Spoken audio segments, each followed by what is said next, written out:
La vie, c'est comme la boxe. Il faut essayer de rester debout, encaisser les coups et apprendre à vivre avec des cicatrices.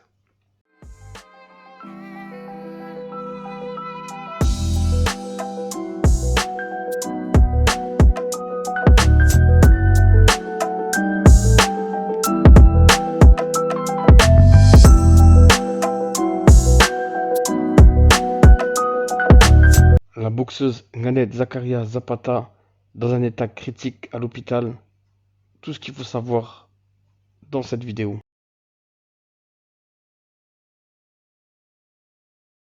Bonjour à tous, bienvenue dans ce nouveau podcast. J'espère que vous allez tous bien.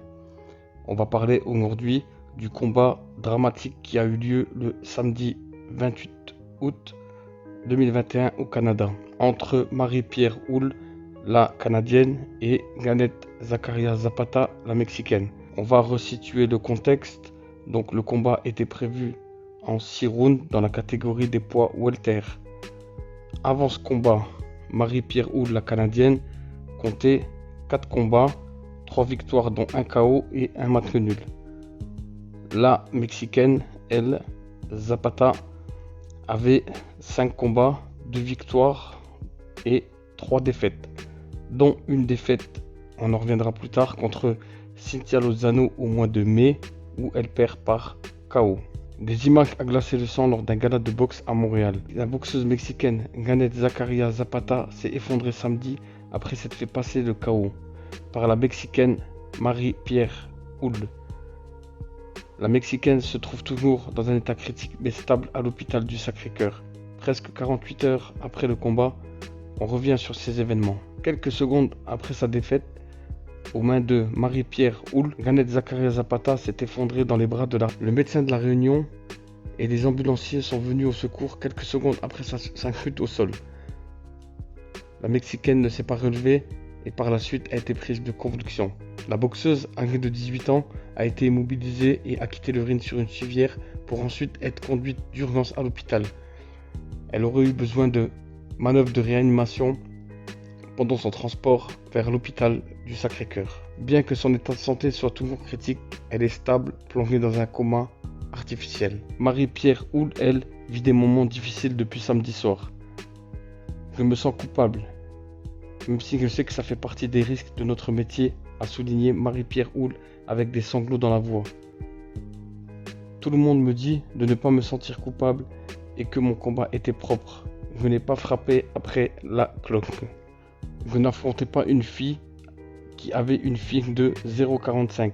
Oui, elle avait subi 2 KD, mais on ne connaissait pas les circonstances de ses combats. On ne connaît pas non plus le type de préparation qu'elle avait eu avant notre combat. C'est un incident malheureux, dit-elle. Depuis samedi, Houle n'a pas beaucoup dormi. Elle repasse en boucle les dernières secondes de son choc avec Zapata. Elle dit: je sais que je vais devoir passer par-dessus afin de poursuivre ma carrière, a-t-elle ajouté. Pour le moment, c'est trop frais et je ne fais que penser à elle et à sa famille qui est au Mexique et qui ne peut pas être enlevée de Zapata. La boxeuse de 31 ans, donc Marie-Pierre Houle, a l'intention de rendre au chevet de Zapata dans les prochains jours. C'est une démarche importante à ses yeux. La Québécoise a aussi écrit un message de soutien sur sa page Facebook. Elle dit: les événements d'hier me bouleversent très profondément. La boxe comporte son lot de risques et de dangers. C'est notre métier, notre passion. Jamais, au grand jamais, l'intention de blesser gravement un adversaire ne fait partie de mes plans. Mes pensées les plus sincères vont à mon adversaire, Ngannou Zakaria Zapata, ainsi qu'à sa famille. Je souhaite de tout mon cœur qu'elle se rétablisse, a-t-elle écrit avant de décrire les mots suivants en espagnol. J'offre mes pensées et mes prières à mon opposante Ngannou Zakaria Zapata et à toute sa famille. Donc logiquement, après sa défaite par KO contre Marie-Pierre Houle, on a découvert que l'athlète de 18 ans avait également encaissé un revers similaire en mai dernier. Sa licence au Mexique avait été suspendue pour une période de 60 jours. Son conjoint, Giovanni Martinez, a apporté quelques précisions à ce sujet. Il dit: la situation entre les deux combats n'est pas comparable, a indiqué Martinez. Ils ont fait des examens, dont des radiographies à 2 endroits différents du cerveau de Ngannou. D'ailleurs, les médecins de l'hôpital du Sacré-Cœur les ont utilisés pour faire son évaluation. Nous avions les sanctions nécessaires pour nous battre. Il n'y avait rien d'anormal.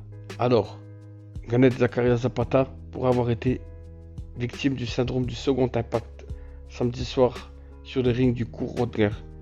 C'est une complication rare d'une commotion cérébrale. Lorsqu'une personne en est victime, on assiste à une enflure prononcée du cerveau. Cela se produit lorsqu'un athlète est victime d'une deuxième commotion, alors que la première n'est pas encore complètement guérie. Au cours des dernières années, plusieurs athlètes en sont décédés. Est-ce que c'est ce qui est arrivé à Zapata? C'est possible selon le spécialiste Dave Ellenberg qui s'est entretenu avec le journal. Comme on le sait, elle a été knockée au mois de mai, a-t-il souligné. Celui qui est neuropsychologue clinicien. C'est très possible qu'elle ait été victime du syndrome du second impact. Le deuxième impact, celui qu'elle a subi samedi, a pu causer une enflure cérébrale importante et un possible saignement cérébral. Si elle n'a pas eu d'enflure et de saignement, elle a de bonnes chances de s'en sortir avec peu de séquelles. Voilà, donc en gros, ils expliquent que elle a fait un combat au mois de mai, c'est ce que je disais au tout début de la vidéo, et elle a perdu par KO, apparemment dans des conditions similaires. Donc au mois de mai, nous sommes au mois d'août, ça fait mai, juin, juillet, août, ça fait à peu près 4 mois. Est-ce qu'elle a eu le temps de récupérer de ce KO là? Nul ne le sait, et c'est possible qu'elle a eu un KO au mois de mai et qu'il n'était pas totalement résorbé.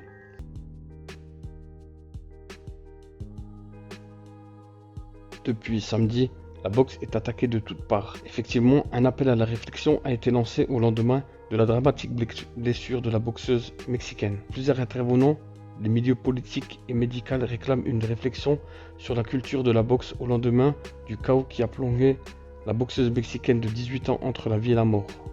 Terrassée par son adversaire en fin de 4e round, la boxeuse mexicaine, à qui l'on remettait une bourse de $1800 pour monter sur le ring, s'est ensuite effondrée avant d'être prise de convulsions.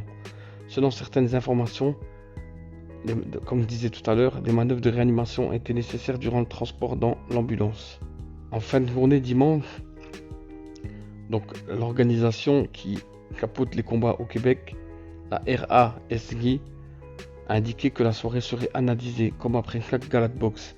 Zapata, qui boxait pour la première fois hors du Mexique, avait notamment été victime d'un KO il y a 3 mois.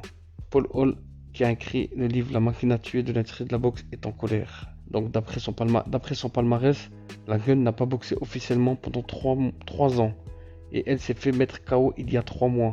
Quand on voit ce genre de situation se répéter, cette guerre à canon, pouvez-vous me dire pourquoi les gens de la régie sont payés? Le porte-parole de l'opposition libérale en matière de sport, Enrico Siccione, déplore lui aussi le silence du gouvernement. On envoie ça sur le bureau des fonctionnaires. Geneviève Guilbeault, c'est elle la ministre. Si elle est outrée aujourd'hui, il faudrait le savoir.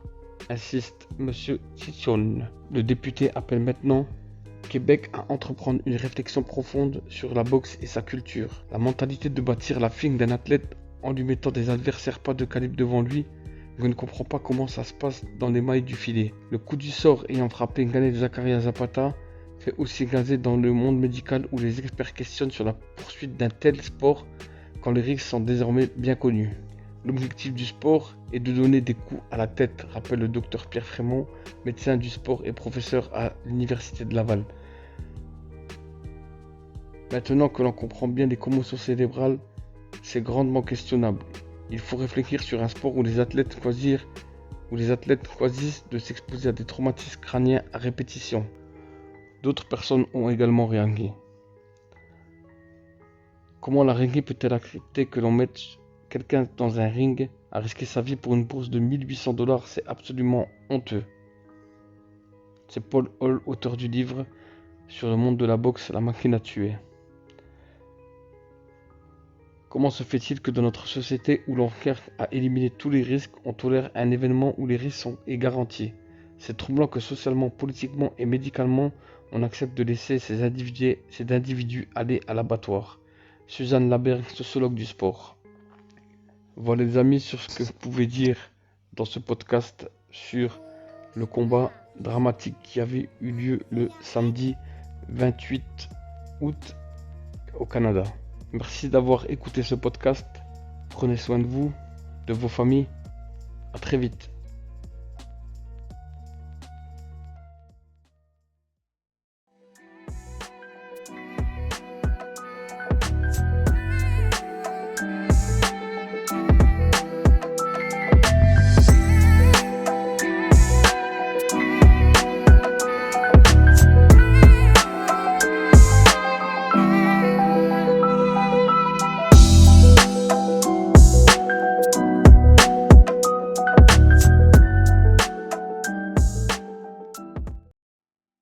La boxe, c'est plus qu'un sport, c'est un état d'esprit. Bonjour à tous, juste un petit complément d'information. J'en profite que la vidéo sur le combat entre Marie-Pierre Houle et Nanette Zakaria Zapata a été enlevée de YouTube à cause de la musique, je pense, j'en suis même sûr. Donc j'ai refait la vidéo en enlevant bien sûr ce qui était pas bon, et j'ai refait la vidéo et j'en profite, comme lorsque j'ai sorti la vidéo, la pauvre Zapata n'était pas morte. Donc entre temps il y a eu du changement, donc tout au long de la vidéo vous avez pu voir tout le pourquoi, qu'est-ce qui s'est passé, tout ça, donc je ne vais pas revenir dessus. Donc la pauvre Nanette Zakaria Zapata est décédée juste après la vidéo, donc 2 jours après je crois. Elle est décédée le 2 septembre 2021, donc des suites des blessures du combat contre Marie-Pierre Houle. Alors il y a eu quelques petites infos qui sont arrivées entre. Donc apparemment elle a fait une tumographie qui a montré qu'il y avait bien évidemment un hématome cérébral. Donc la pauvre Nanette Zakaria Zapata a été également prévenue qu'elle pouvait subir ce genre de déconvenue, car elle avait subi un KO, je le dis dans la vidéo précédemment, elle avait subi un KO 90 jours avant, donc un peu plus de 3 mois avant. Donc l'hématome n'a pas été résorbé complètement et elle a reboxé après, donc ce qui fait qu'il y a eu un double hématome, d'où les convulsions qu'elle fait sur le ring après le combat. Il y a eu également aussi quelques dires comme quoi que le combat n'était pas équilibré, qu'elle ne devait pas boxer. Bon, qu'elle ne devait pas boxer par rapport au combat d'avant, on peut comprendre, mais déséquilibré, c'est-à-dire sur le papier, il n'était pas déséquilibré.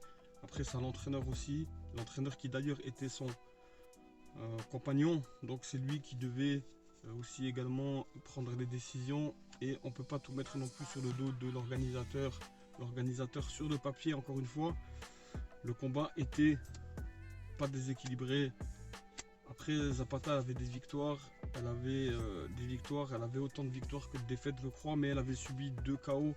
Après, moi je pense surtout que c'est le KO qu'elle a pris lors de son dernier combat, et surtout qu'elle n'avait plus boxé depuis 2 ans encore avant ce dernier combat. Donc vous voyez, il y a un petit peu de choses qui ont fait que. Merci d'être toujours présent sur mes vidéos. Prenez soin de vous, de vos familles. À très vite.